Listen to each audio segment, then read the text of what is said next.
Agora, no Revista Justiça, Ética e Justiça, com o Procurador de Justiça, Roberto Liviano. Ele é procurador de Justiça no Estado de São Paulo, doutor em Direito Penal e presidente do Instituto Não Aceito Corrupção. Doutor Roberto Liviano, seja bem-vindo, bom dia. Bom dia, Sérgio, bom dia aos ouvintes internautas que acompanham a Rádio Justiça. Ontem foi o Dia Nacional do Ministério Público, doutor Roberto Liviano. O que podemos falar desta importante instituição? Pois é, Sérgio, eu tenho muito orgulho de ser membro do Ministério Público já há 28 anos, caminho para 29 anos de Ministério Público, sou procurador de Justiça aqui no estado de São Paulo, e tenho muito orgulho disto, né? Eu exerço minhas funções na área criminal, aqui na Procuradoria Criminal, e o Dia Nacional do Ministério Público foi celebrado exatamente ontem, né? E eu me sinto privilegiado de integrar uma instituição como o Ministério Público do Estado de São Paulo. Me sinto honrado, privilegiado, as pessoas poderem fazer o trabalho que elas gostam, se dedicar às funções que elas gostam. Às vezes as pessoas passam toda uma vida procurando seus caminhos, procurando as suas vocações, né? E nem sempre estas vocações elas são encontradas, né? E eu tive esta aventura de encontrar esse caminho e de poder me dedicar ao Ministério Público, onde estou desde junho de 1992. E a minha sensação, Sérgio, ouvintes e internautas que acompanham a Rádio Justiça, é de renovação desta energia, dessa disposição. Eu tenho hoje 52 anos, ingressei no Ministério Público com 23, e os desafios que se apresentam para nós, eles se renovam a todos os dias. Você veja, ontem, por exemplo, houve um debate muito profundo, muito intenso, no programa Roda Viva da TV Cultura, sobre a questão das vacinas, não é? O Brasil está debruçado sobre esse tema das vacinas, sobre a questão da obrigatoriedade das vacinas, sobre a prioridade das vacinas. Ao longo da pandemia, nós tivemos aí uma série de questões relacionadas à proteção da saúde pública, nós tivemos uma série de questões relacionadas a fraudes, desvios, superfaturamentos em matéria de compra de respiradores. Em todas essas situações, o Ministério Público se fez presente, procurando proteger o patrimônio público, procurando proteger a saúde pública. E é assim que deve ser mesmo, porque foi o desenho feito em 88 de uma instituição, como diz o grande jurista Dalmo Dallari, é o verdadeiro advogado do povo, né? Que cuida dos interesses maiores da sociedade, dos interesses difusos e coletivos, dos interesses sociais, não é, Sérgio?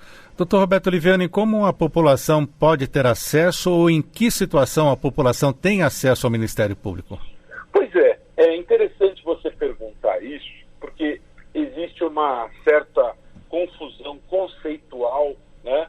Por exemplo, uma pessoa comprou um liquidificador na loja e pagou com esforço, está pagando com esforço, prestações, e esse liquidificador veio com defeito, né? Individualmente, né?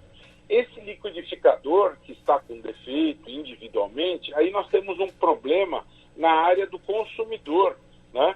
E nesta área, neste plano, nós não temos a ação do Ministério Público permitida, porque o Ministério Público ele existe para defender a sociedade no plano coletivo, né?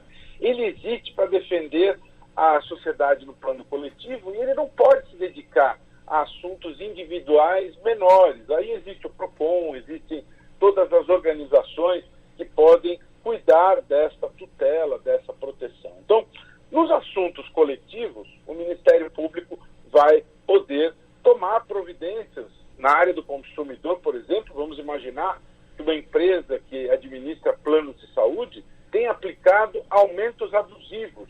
Aí o Ministério Público age para que esses aumentos sejam contidos. Por exemplo, vamos imaginar que um brinquedo é produzido de maneira a colocar em risco as crianças, né? Então você tem toda uma linha de produção daquele brinquedo que coloca em risco as crianças.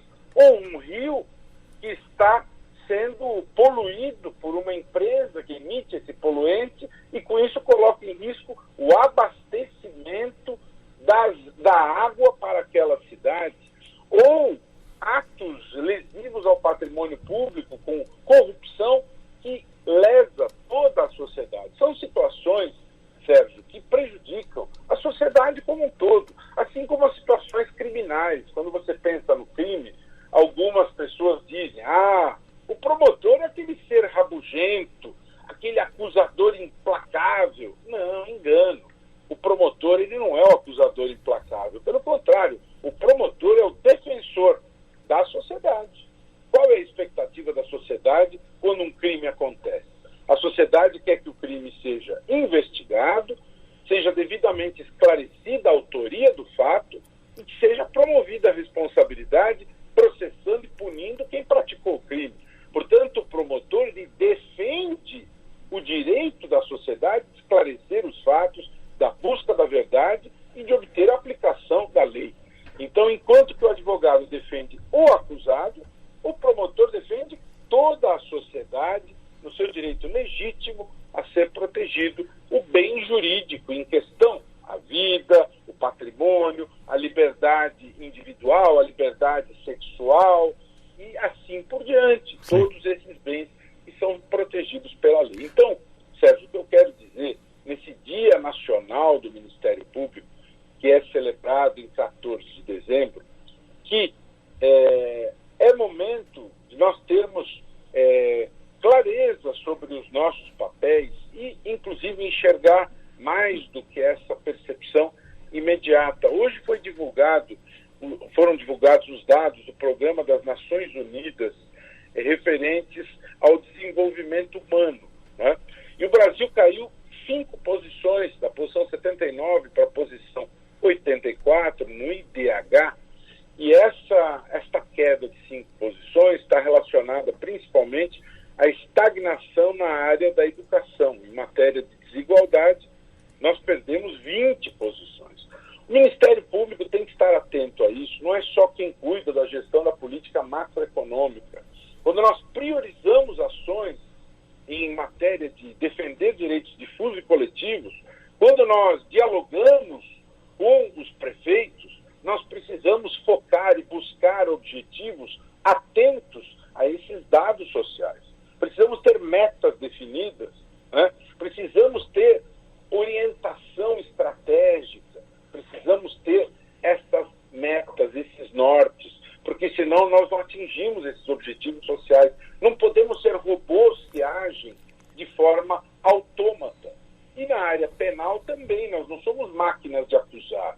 Para isso existem as questões dos consensos possíveis, dos acordos, o acordo de não persecução. O direito mudou muito nos últimos anos. Então, um bom promotor é o promotor sintonizado com o novo tempo, que dialoga, que procura a solução justa.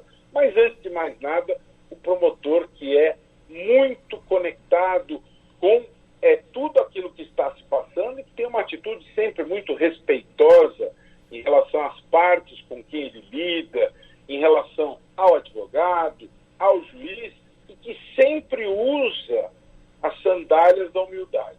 Sempre. É necessário saber ter clareza de que o nosso papel é a defesa da sociedade, é a defesa dos vulneráveis. E isso não nos permite jamais agirmos com arrogância no cumprimento deste papel.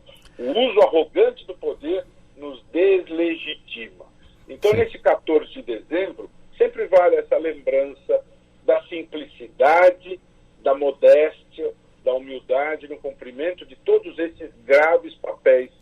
Eu tenho muito orgulho de integrar o Ministério Público e tenho muita fé na força do Ministério Público, na proteção da sociedade no cumprimento da sua missão constitucional. E além das sandálias da humildade, temos que defender também a independência desses poderes, longe de qualquer partidarismo ou ideologia, né, doutor Roberto Liviano?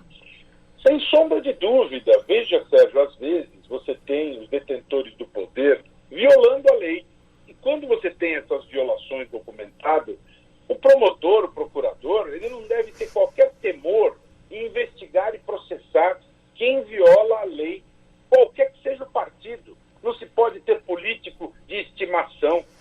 Agora, não se pode também fazer uso abusivo do poder. Não se pode também criminalizar por criminalizar a atividade política. Aquela pessoa que detém poder político foi eleita de forma legítima pelo povo. E esse mandato legitimamente conquistado precisa ser respeitado. Então é necessário trabalhar dentro dos estritos limites legais, com muita ética, com muita lealdade, muito respeito às condições ali colocadas, exercendo a função dentro dos ditames impostos pela natureza da função, com a responsabilidade que se espera de cada promotor e de cada procurador. Doutor Roberto Liviano, além de procurador de Justiça no Estado de São Paulo, doutor em Direito Penal, presidente do Instituto Não Aceito Corrupção, temos também o Roberto Liviano, escritor.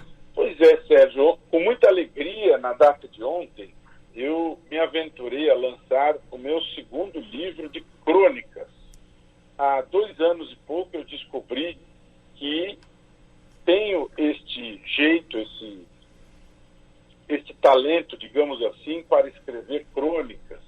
Desde criança, adolescência, sempre gostei muito deste gênero literário. Sempre li crônicas em livros, sempre gostei muito de ler as crônicas publicadas nos jornais, na Folha de São Paulo, no Jornal da Tarde, os textos de Fernando Sabino, de Lourenço de Aféria. Sempre gostei muito de alguns escritores, de Drummond de Andrade, de Clarice Lispector, de textos geniais dessas pessoas. E o que me impressionou sempre nestes textos, a genialidade da escrita deles e o poder de síntese, né? Como se podia transmitir uma ideia tão inteligente, com tão poucas palavras, de maneira tão eloquente. Eu já há quase 12 anos eu escrevo na Folha de São Paulo, em caráter assim, permanente, né? E escrevo no Estadão há coisa de 3 anos e pouco, e tenho muito orgulho de ser colaborador desses veículos. E essa escrita, ela me habilitou, me preparou para interagir com as pessoas, conversar com as pessoas de um jeito cuidadoso, usando as palavras de um jeito cuidadoso. E aí, há coisa de 2 anos e meio atrás, eu descobri que tinha condição de escrever também crônicas. Então, em 2018, eu lancei o meu primeiro livro de crônicas, 50 Tons da Vida, né, que eu lancei pela Ateliê Editorial, com prefácio de Mário Cortella. E agora, ontem, exatamente ontem, eu dei sequência a essa aventura, lançando o volume 2 deste livro, né, com algumas facetas inovadoras aí. Em primeiro lugar, eu resolvi lançar esse livro apenas na versão digital. Por quê? Porque cada vez mais as pessoas têm menos espaço em casa para guardar livros e outros objetos, né? Então, diante dessa questão da vida moderna, achei importante investir no e-book. E o e-book todo ilustrado com obras do artista plástico Fernando Naviscas, que é um amigo querido e que me cedeu o uso das telas de autoria dele e que permitiram a ilustração inteira do livro, que deu a ele um caráter muito leve, muito agradável ser lido, né? Além disso, também o preço. Quando você faz o livro digital, ele se torna mais acessível, mais barato, custa R$19,90, portanto é mais fácil de ser adquirido pelas pessoas. E também fiz um movimento no sentido de poder ser lido em outros lugares do mundo, né? O português é um idioma falado nos países, em alguns poucos países de língua portuguesa, né? E o inglês é o idioma mundo. E por isso eu contratei o professor Alexandre Café, professor de língua inglesa, e ele fez a versão em inglês para mim, e portanto tem a versão em português e inglês, 50 tons da vida, histórias da pandemia e de antes da pandemia, porque algumas das crônicas dizem respeito a estas vivências deste novo normal que nós todos estamos, infelizmente, experimentando. Então, nós estamos aí num final de ano muito difícil, a nova onda do coronavírus está nos deixando recolhidos. Então, eu tenho dito para as pessoas que o livro de crônicas, ele pode ser um presente de Natal muito agradável para ser oferecido aos amigos, aos familiares, às pessoas que você ama. É uma leitura bastante fluida, né? Histórias, muitas delas, histórias ficções, né? Algumas situações vividas, histórias de Ministério Público, histórias de corrupção e cenas do cotidiano, Sim. Como o Mercado Central de Belo Horizonte, onde eu retrato cenas do Mercado Central, o mesmo diálogo entre a pequena Sofia e a mãe, em que ela observa a movimentação do trânsito, e a partir dali ela pode ter uma percepção sobre a vida, né? Ou a Damastor, que é um passeador de cães, e a sua interação com os animais, ou mesmo Genilson, um gari garboso, que tem muita honra e muito orgulho de ser gari na sua profissão tão digna, né? Mas ele tem uma autoestima elevadíssima. Portanto, são personagens, são histórias com miudezas do cotidiano que dizem muito a respeito dos nossos valores, da nossa cultura.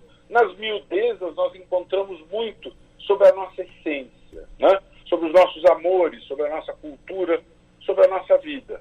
É isso que eu procurei colocar em 50 tons da vida, histórias da pandemia e de antes da pandemia, que está disponível pela Amazon, né? Tanto a versão em português como a versão em inglês. Volume 2, que tem o prefácio de Eliane Cantanhede. Doutor Roberto Liviano, muito obrigado por estar conosco aqui na Rádio Justiça. O senhor volta então a partir de janeiro. Exatamente, a partir da segunda semana de janeiro, dia 12 de janeiro, estamos de volta, e aproveito este gancho para desejar a todos e todas que nos acompanham aqui um ótimo Natal com a sua família, com boas energias, com saúde, antes de mais nada, que é o mais importante que queremos neste momento, e que tenhamos um ano com saúde, com boas vibrações, ao lado das pessoas que nós amamos, e 2021 seja um ano muito melhor que 2020, um ano tão difícil para todos nós. Então, ótimas festas, ótimo ano. Dia 12 de janeiro estaremos de volta. Um abraço grande a você, Sérgio, também, a tua família. Muito obrigado. E a todo o pessoal da Rádio Justiça. Também receba os nossos abraços aqui, doutor Roberto Liviano. Um abração para o senhor, boa passagem de ano e até o ano que vem. É isso mesmo, um abraço, até.